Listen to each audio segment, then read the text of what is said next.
কাদা দিয়ে ডিম পোড়া। আপনাদের একেবারে ইউনিক কিছু দেখাতে চলেছি। অবশ্যই আমার ভিডিও ভালো লাগলে সম্পূর্ণ ভিডিওটি দেখতে থাকবেন।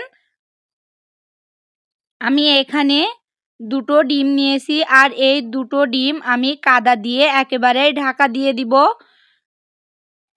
দেখুন এভাবে কিন্তু আমি ডিমটা ভিতরে দিয়ে গায়ে সম্পূর্ণ কাদা দিয়েছি। আর এই কাদাটা হলো এঁটলে কাদা, একেবারে আঠালো এই কাদাটা।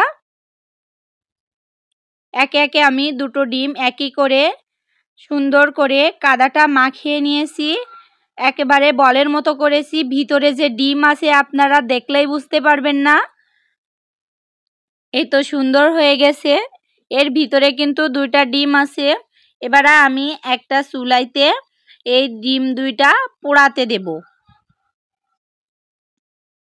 এই ডিম পোড়া খেতে যে এত ভালো লাগে, সত্যি ডিমের স্বাদটা অনেক ভালো লাগে।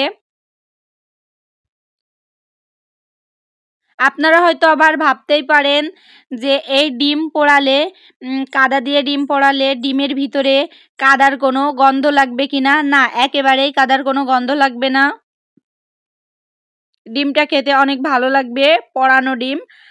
আগে ছোটবেলায় দেখতাম সবাই এভাবে ডিম পোড়িয়ে খেত, তাই আমি আজকে ভাবলাম এভাবে আপনাদেরকেও দেখাই।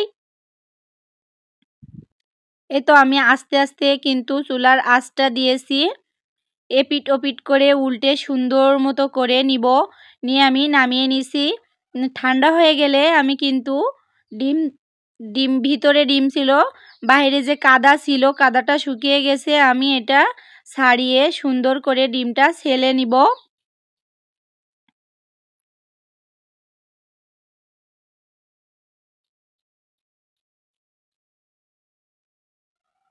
দেখুন ডিমটা কিন্তু সুন্দরই রয়েছে। এবার সুন্দর করে আমি পরিষ্কার করে নিয়ে ডিমটা ছেলছি। দেখুন কতটা সুন্দর সিদ্ধ হয়েছে। আর এই ডিমে যে একটা ঘ্রাণ চলে আসছে, ডিম ভাজলে যে একটা ঘ্রাণ আসে, এভাবে কাদার ভিতরে দিয়ে সিদ্ধ করে, এভাবে কাদার ভিতরে দিয়ে পুড়িয়ে সিদ্ধ হয়ে গেলে এত সুন্দর একটা ঘ্রাণ আসে। আপনারা চাইলেও এভাবে কিন্তু ডিম পোড়ানো করতে পারেন, অনেক ভালো লাগে। আর এটা কিন্তু একেবারে ইউনিক। আর আমার ভিডিওগুলো কেমন লাগে আপনাদের কাছে? ভালো লাগলে সবাই ভালোবাসা দিয়ে আমার পাশে থাকবেন।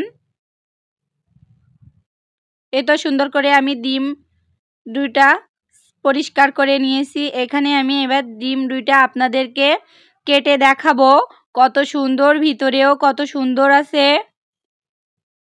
এ তো দেখুন কতটা সুন্দর, একেবারে পানি দিয়ে সিদ্ধ করার মতো হয়েছে, কিন্তু এটা খেতে বেশি ভালো লাগে। বোঝাই যাচ্ছে না যে এটা কাদার ভিতরে ছিল। এই ডিমটা কাদা দিয়ে পোড়ানো হয়েছে, এটা দেখলে কিন্তু বুঝতেই পারবেন না। সবাইকে ধন্যবাদ।